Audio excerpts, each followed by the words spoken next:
오빠가 너 가방 그때. 예, 하나님께 영광이라는 제목으로 하나님의 말씀 전하도록 하겠습니다.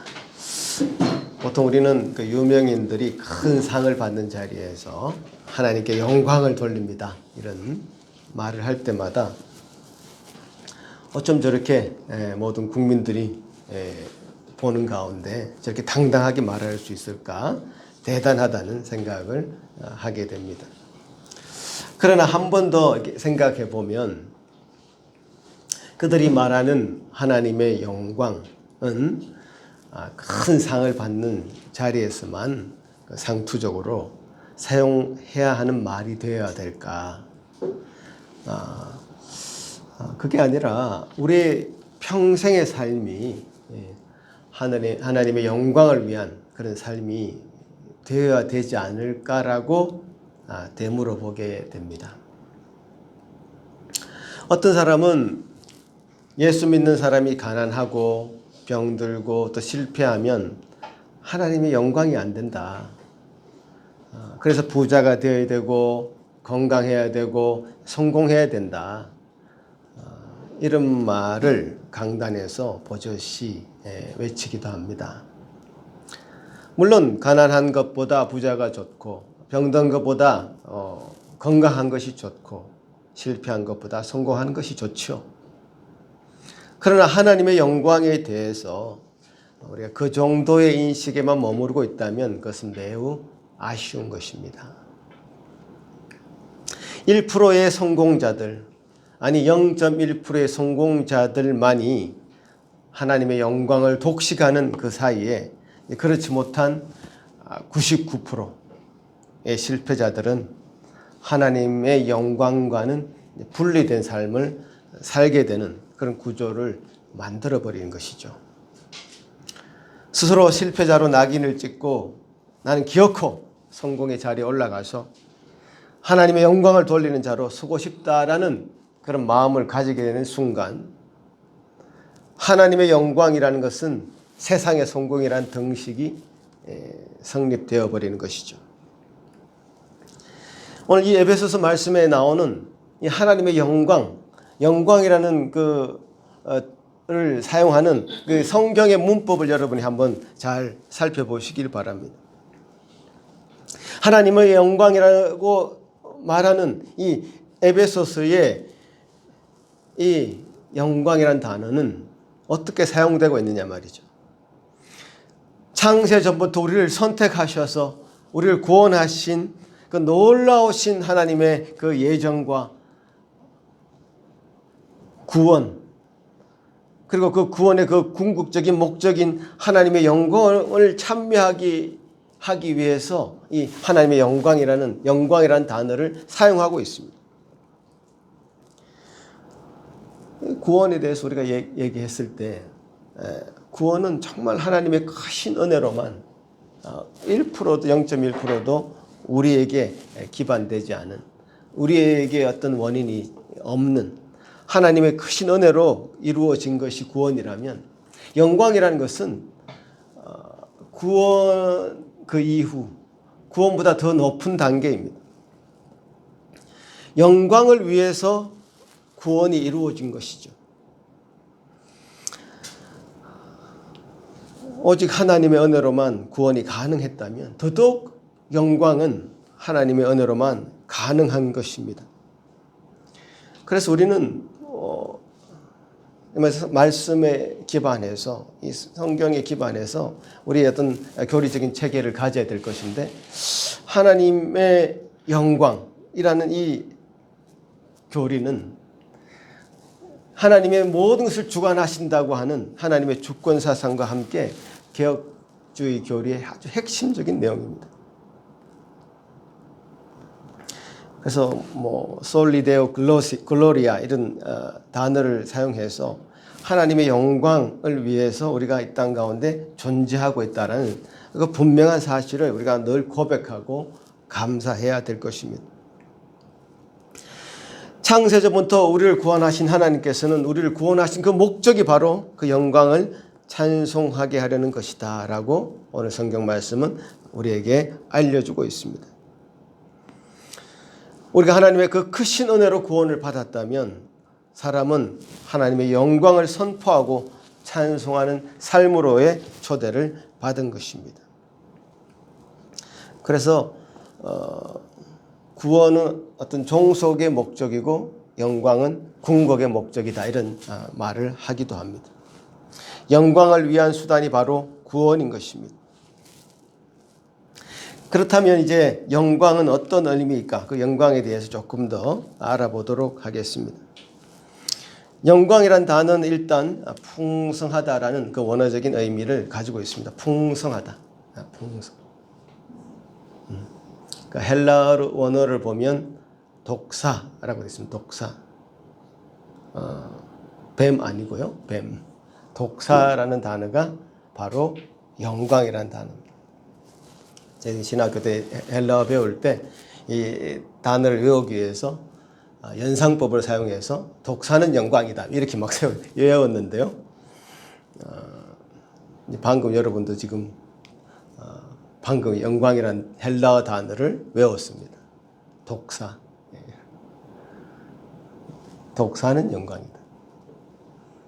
독사, 이 영광이라는 단어는 일단 풍성하다 라는 의미입니다.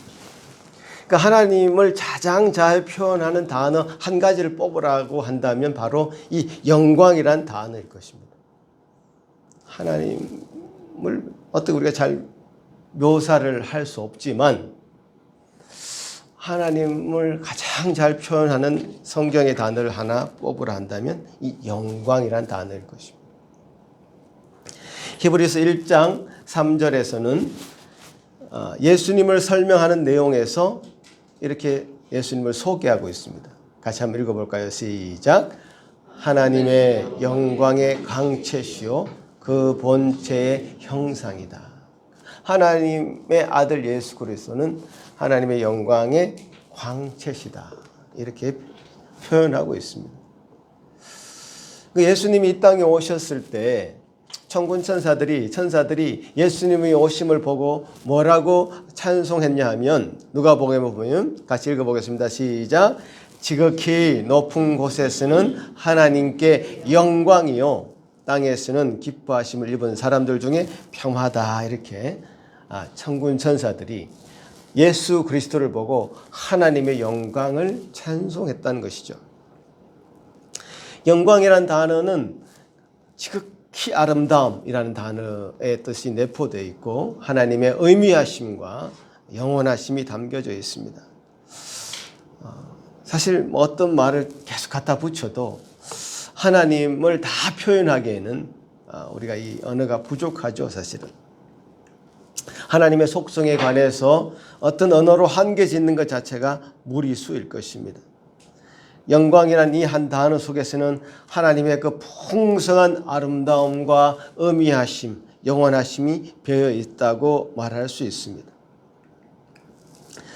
자, 우리가 지금 예수님을 하나님의 영광의 광채라고 이렇게 지금 성경이 소개하고 있습니다만은 그 예수님을 생각할 때 우리는 그저 예수님은 십자가에서 피 흘리고 희생하신 분 이런 이미지를 많이 갖게 됩니다. 물론 맞습니다. 우리를 위해서 희생한 것이 맞습니다만은 예수님은 결국 하나님의 영광을 얻으신 분이시다. 그 십자가는 하나님의 영광이 드러난 자리라고 말할 수 있습니다. 하나님의 영광을 위해서 그분은 희생당하신 것입니다. 그러니까 구원의 궁극적인 목적은 바로 하나님의 영광이라는 것으로 귀결됩니다. 결론은 그렇게 갑니다.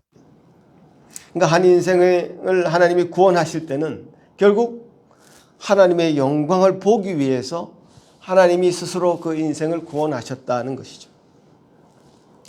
이사야 43장에 보면 이렇게 되어 있습니다. 같이 한번 읽어보겠습니다. 시작. 내 이름으로 불려지는 모든 자, 곧 내가 내 영광을 위하여 창조한 자를 오게 하라. 내가 지었고 그를 내가 만들었느니라. 그러니까 내가 내 영광을 위해서 창조하였다라고 하는 이 말씀. 하나님은 한 인생을 통해서 하나님 당신의 영광을 보기를 원하신단 말이에요.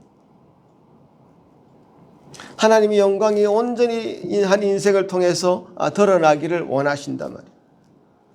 하나님의 영광이 내 가운데 얼마나 충만하게 있는 것인지, 하나님의 그 풍성함과 아름다움과 그 어미하심이 내 가운데 얼마나 충만하게 있는 것인지, 하나님의 그 우리를 만드시고 지으신 그 목적을 우리가 정말 우리 인생을 통해서 드러내고 있는지,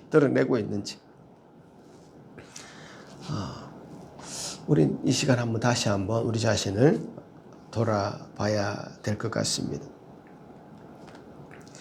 왜냐하면 하나님의 영광을 보는 것은, 하나님의 영광을 보는 그 순간에는 어떤 인생도 지금까지 살아왔던 그 인생을 변하지 않고 그대로 유지하고 살아가는 인생은 없습니다. 성경적인 예를 제가 한 가지 들어서 말씀드려 보겠습니다. 하나님의 영광을 보게 될 때 인간은 어떻게 반응하게 될까? 여러분, 이사야 말씀을 우리 조금 다 찾아보면 좋겠는데요. 이사야 6장 말씀인데요. 제가 소개는 여기 해놨습니다만은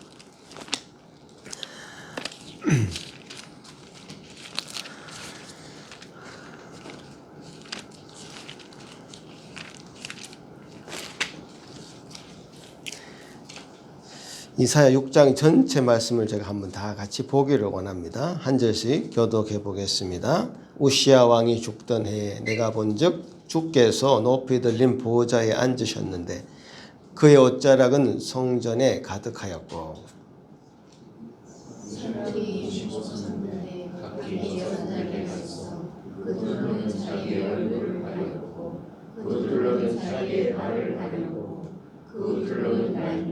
서로 불러 이르되 거룩하다 거룩하다 거룩하다 만군의 여호와여 그의 영광이 온 땅에 충만하도다 하더라.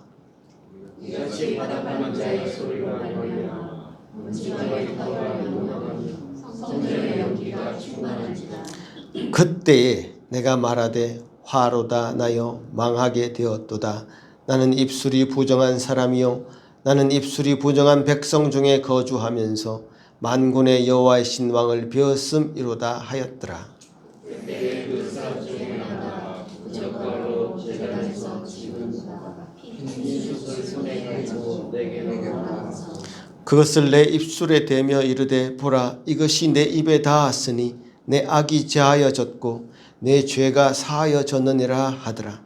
내가 또 주의 목소리를 들으니 주께서 이르시되 내가 누구를 보내며 누가 우리를 위하여 갈고 하시니 그때 내가 이르되 내가 여기 있나이다 나를 보내소서 하였더니. 일단 여기까지만 읽어보겠습니다.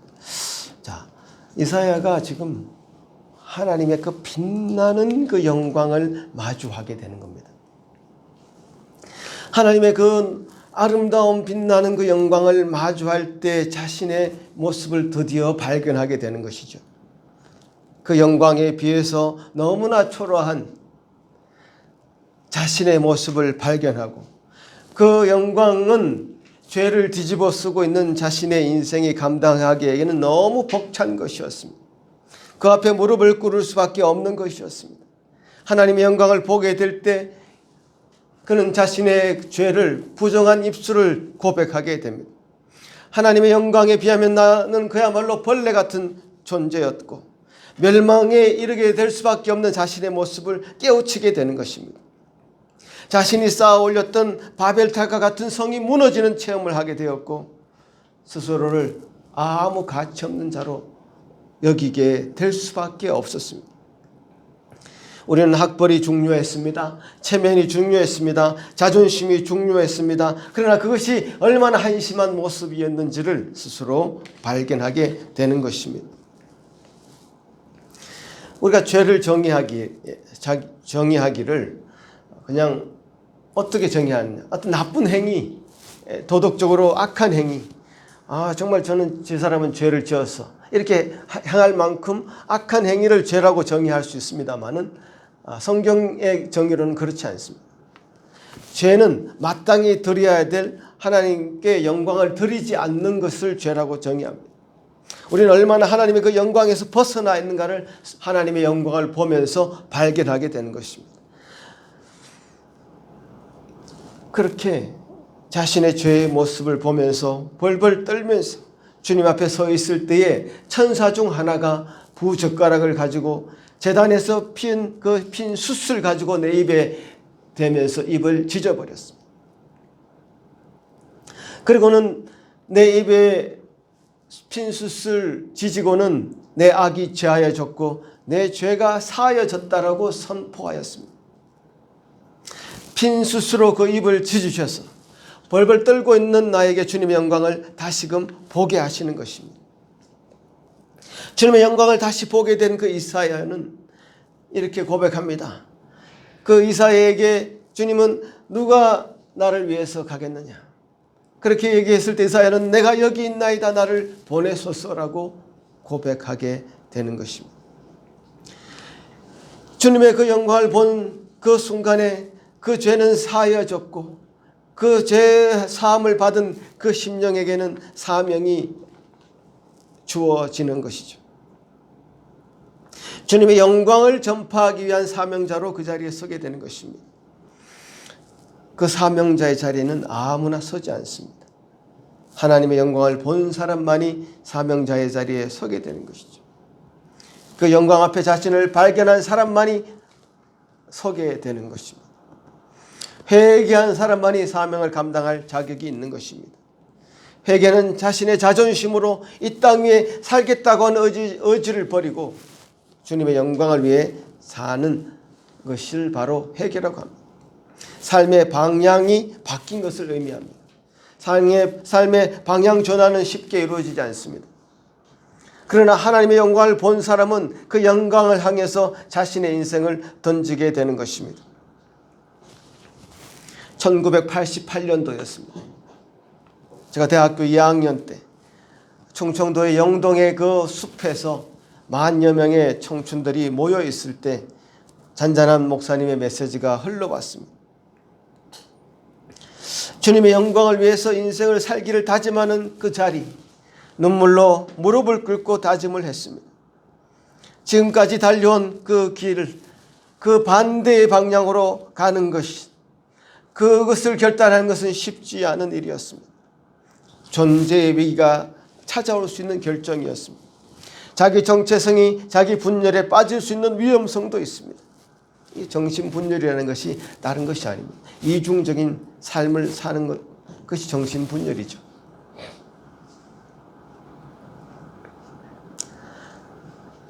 그동안의 나의 정체를 버릴 것이냐? 아니면 주님의 영광을 보고 그 영광 가운데 자신을 던질 것이냐? 아니면 그동안 살아왔던 자신의 정체성을 유지하면서 살아가느냐? 그 극심한 갈등의 상황이 모든 하나님의 영광을 본 사람에게는 있게 마련인 것입니다. 그래서 구원에 이르기 위해서 많은 사람들이 극적인 체험을 하기도 합니다. 자기 자신을 부인해야 되는 고통을 경험하게 되는 것입니다. 그것은 극심한 고통입니다.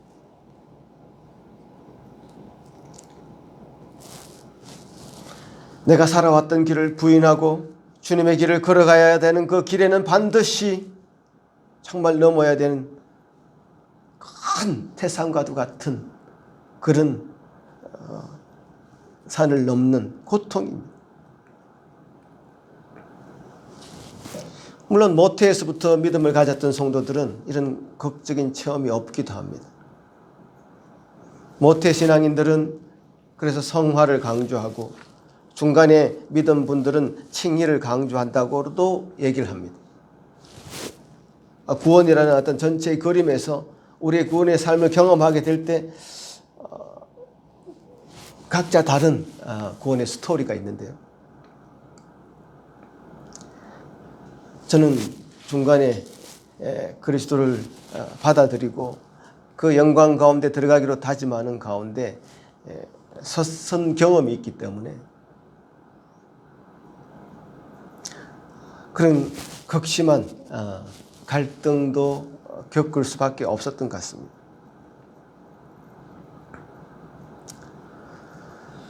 우리의 구원은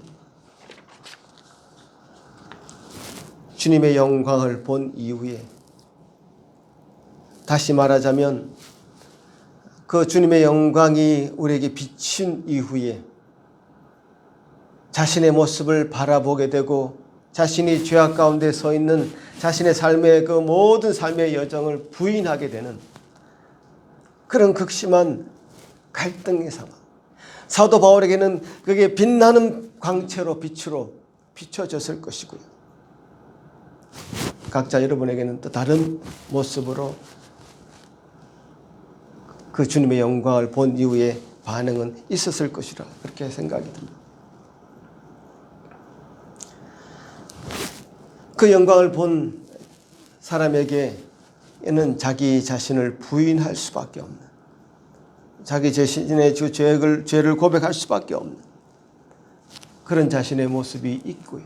그 뒤에 소명이 등장하는 것이죠. 아주 재미있는 것은 그 소명이 등장한 다음에, 소명, 우리를 부르신 하나님의 그 음성을 듣고 내가 여기 있나이다 나를 보내소서라고 자신이 고백하고 결단한 이후에 하나님은 우리에게 고난의 길을 허락하시는 것이죠. 처절한 실패를 경험하게 합니다. 9절부터 다시 한번 보시면 한 절씩 교독하겠습니다. 여호와께서 이르시되 가서 이 백성에게 이르기를 너희가 듣기는 들어도 깨닫지 못할 것이요 보기는 보아도 알지 못하리라 하여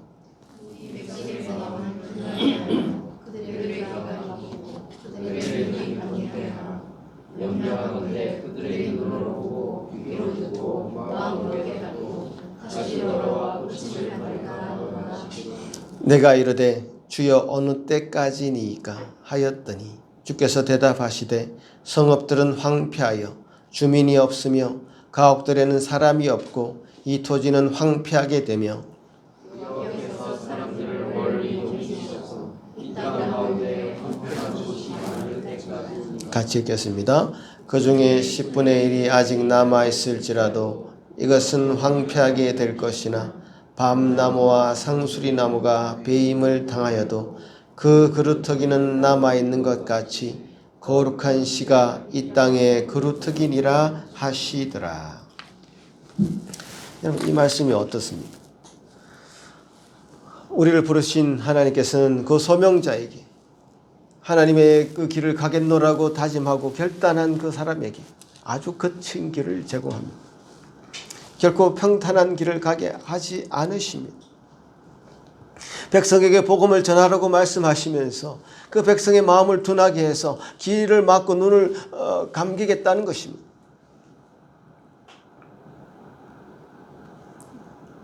마음을 둔하게 해서 어떤 복음을 외쳐도 듣지 않으려 하고 귀를 막고 보지 않으려고 눈을 막아버리는, 눈을 감아버리는 그 사람에게 복음을 전하라고 보낸다는 사실이죠. 그래서 그 성읍들이 황폐해질 때까지, 다 멸망할 때까지 주님은 그렇게 하시겠다는 거죠. 그럼에도 불구하고 잘라버린 나무를 그루터기라 하죠. 그래서 잘라버려서 더 이상 자라지 못하는 그 나무, 그 그루터기를 남겨두셨다라고 말씀하시며, 그 그루터기는 그야말로 아무 나뭇잎도 없고 열매도 없이 보이는 그야말로 황폐한 모습인데, 그 그루터기가 거룩한 씨다. 그 그루터기를 보고 소망을 가져라. 잘려진 나무 그루터기. 우리가 지난번에 림벨리 그 트레킹을 갔을 때 보면 쓰러져 있는 그 나무에 씨가 뿌려져서 나무가 자라는, 마치 조금 축소해 놓으면 분재를 한 듯한, 일본 사람들이 잘하는 그 분재를 한 듯한 그런 형태의 나무들이 굉장히 많았습니다. 잘려져 버린 그 나무 위에 다시 씨가 뿌려져서 나무를 자라게 만드는 그런 형태의, 이 세상의 소망을 끊고 하나님의 영광을 본 사람들만이 그 그루터기를 보고 소망을 가질 수밖에 없는 그런 형태로 하나님은 우리에게 그 길을 제시하고 있고, 그 길을 가라고 우리에게 등 떠밀고 계시는 것이죠. 황폐한 가운데 듣기는 들어도 깨닫지 못하는 그 백성들을 향해서 복음을 전하는 그 전파자의 길을 누가 갈 수 있겠습니까? 아무도 가기 싫습니다. 안 갑니다. 하지만 어떤 사람이 가느냐? 하나님의 영광을 본 사람. 하나님의 영광을 본 사람만이 그 길을 완주할 수 있습니다. 왜냐하면 그 길은 하나님이 시작하셨기 때문입니다. 우리의 구원은 하나님의 그 기쁘신 뜻에서부터 시작되었습니다. 그것은 감격이죠. 주 예수 그리스도 안에서 이루어진 것이지, 그 구원이 우리의 결단에 의해서 좌지우지되지 않습니다. 우리가 아직 죄인 되었을 때 그 구원은 시작되었고 적용되었습니다. 그 구원은 절대로 실패하지 않습니다. 우리는 실패할지언정 주님의 구원은 실패하지 않습니다. 그래서 그 구원이라는 것이 우리에게 이루어질 때에 우리는 주님의 영광을 보게 되는 것이죠. 다르게 말하면 구원은 하나님의 영광을 깨닫는 것입니다. 구원이라는 것은 자신의 행복이라는 것을 훨씬 뛰어넘습니다. 오직 하나님의 영광을 돌리는 차원에까지, 우리 지금 살고 있는 삶에 하나님의 영광이 빛이 온전히 비칠 때까지, 하나님의 영광이 온전히 드러날 때까지, 그래서 그 거룩함의 길로 걸어가는 것을 계속적으로 할 수 있을 때까지 그 구원은 계속 지속적으로 우리에게 적용되고, 그 구원을 결국에는 하나님이 이루어 가시겠다고 우리에게 약속해 주신 것입니다. 웨스트민스터 소요리문답 제1문은 이렇게 묻고 있습니다. 제가 물으면 여러분이 대답을 한번 해보시기 바랍니다. 사람의 제일 되는 목적은 무엇인가? 사람의 제일 목적은 하나님을 영광하게 하는 것과 그를 영원토록 즐거워하는 것입니다. 웨스트민스터 신앙 고백서가 있고요. 그 다음에 대요리 문답, 소요리 문답이 있습니다. 소요리 문답은 사실 어린 아이들 대상으로 가르치기 위해서 만든 문답서인데요. 문답서의 제일 첫 번째 내용은 바로 이 내용입니다.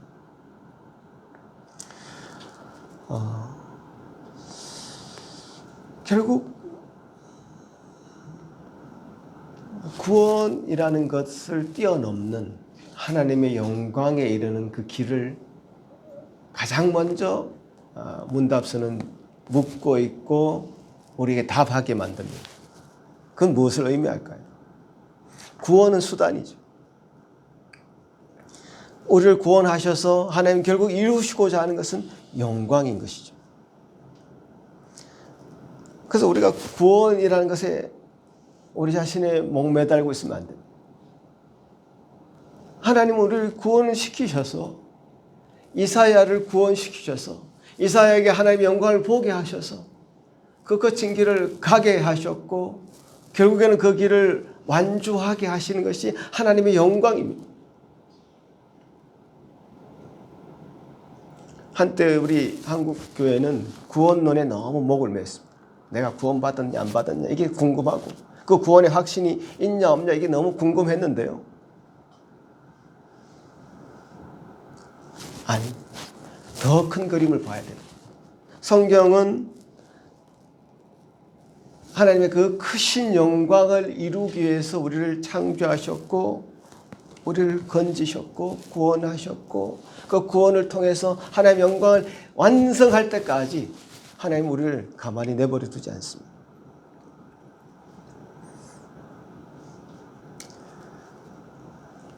이게 바로 하나님의 영광론입니다. 하나님의 영광을 위해서 이 땅에 살아가는 그 백성들은 자연스럽게 행복하겠죠. 자연스럽게 즐겁겠죠. 여기 소요리 문답 1문에도 대답이 그를 영원토록 즐거워하는 것이다. 하나님을 즐거워하는 그 인생이 이 땅 가운데 어떻게 즐겁지 않게 살겠습니까? 행복도 찾아오는 것이죠. 건강도 주어지는 것입니다. 그 풍성한 하나님의 영광에 다 들어가고 맛보면 이 땅에 어떤 거친 삶을 산다 할지라도 고생하고 어떨 때는 참 힘들고 갈등 가운데 서고 참 삶에 의미가 없고 무기력해지는 그런 경험들을 우리가 하지만 날마다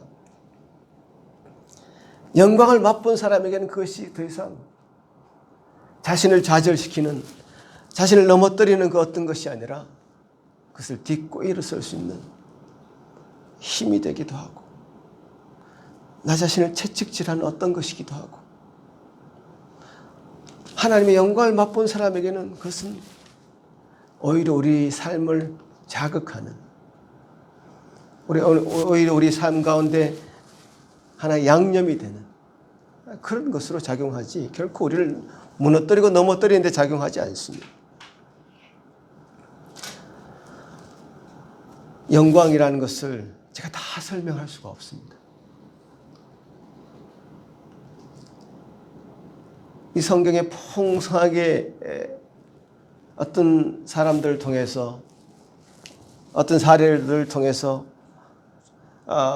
제시되고 있는 그 놀라운 영광을 성경을 보시면서 또 여러분 삶 가운데서 맛보셔야 됩니다. 그 영광을 맛보시는 자가 될 때에 우리의 삶은 더 이상 침륜에 빠져서 허덕이며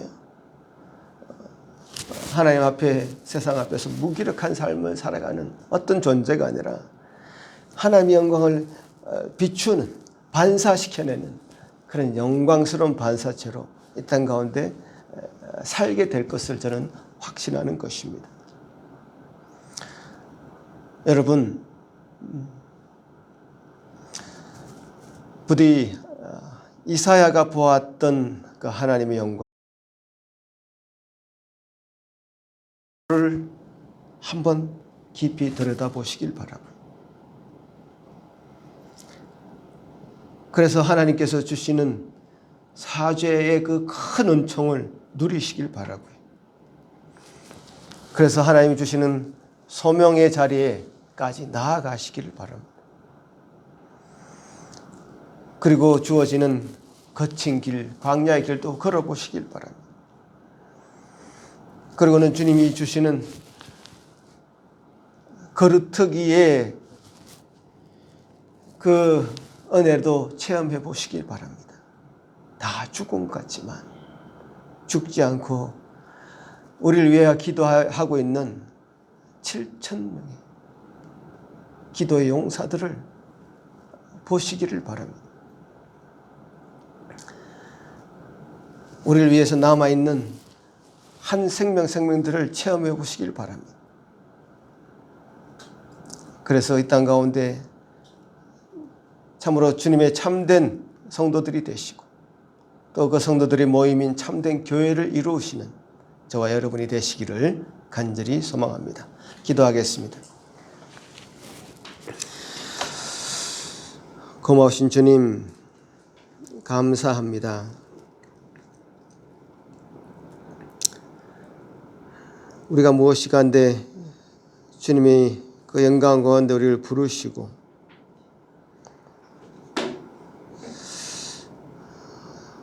참 구원시키셔서 주님의 영광을 비추는 자로 저희를 불러주시는지 참으로 그 이유를 우리가 잘 알 수는 없지만 주님이 우리를 부르신 그 은혜에 우리는 정말 감사하며 주님께 영광을 돌리며 찬송하지 않을 수 없는 것을 고백합니다. 주님 도우시옵소서. 주님 우리에게 그 영광을 참으로 보여주시길 원하고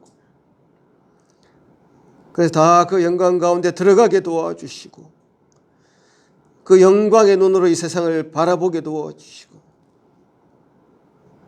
그 영광된 소명자의 자리에 서게 도와주셔서 어떤 거친 땅도 거친 들도 참으로 주님의 영광을 바라본 자의 모습으로 당당하게 살아갈 수 있는 저희들 되게 하여 주옵소서.